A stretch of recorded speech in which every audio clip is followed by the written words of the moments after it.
Hi friends, ఈరోజు నేను చిత్తూరు వచ్చినాను. ఒకప్పుడు ఇక్కడ అంగుళ్ళల్లో ఒక అంగడి మాది టైలర్ షాపు. కొన్ని ఏళ్ళు ఉన్నాము. చాలా మంచి వానరు ఇతను.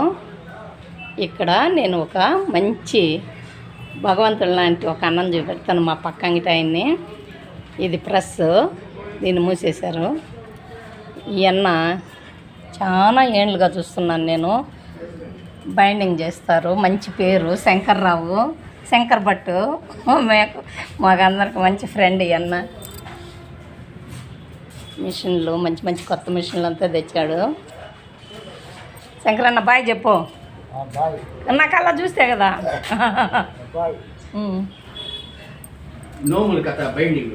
ఇదే మా అంగడి ఒకప్పుడు. ఈ అంగడే ఇప్పుడు వేరే వాళ్ళకి ఇచ్చేసారు. మేము ఉన్నప్పుడు బాగుండింది. ఈడ ఒక టైలరు. మేము తలుపు అయిపోయినా కూడా బాగుండేది అప్పుడు. కష్టార్జితంతో బతుకుతున్నాడు ఈరోజు కూడా. 2 కొడుకులు, మనవాళ్ళు, ఫ్యామిలీ బాగుంది. కొండమెట్లో మంచి బతుకుతున్నాడు. అందుకే ప్రతి ఒక్కరు కూడా వాళ్ళ కష్టార్జితంతో వాళ్ళు బతకాలి. ఎట్లా వయసు ఉంటే బతికేది, లేకపోతే బతికేది. 70 అయిపోయింది నాకు కూడా. ఎట్లా బతకాలా? అట్ట కాదన్న, శంకర్ అన్న ఫస్ట్ నుంచి ఆయన కష్టం మీదనే ఆయన చేస్తున్నారు. చూడండి, చెప్తా ఉన్నాడు.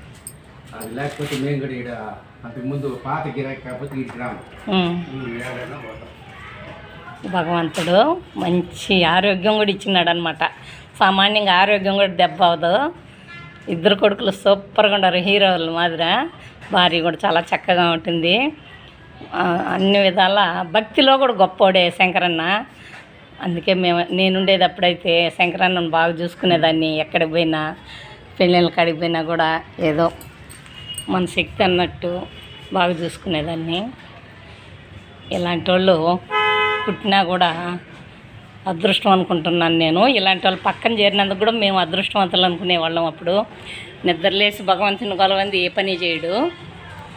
వానరకు కూడా చాలా అభిమానం ఏంటంటే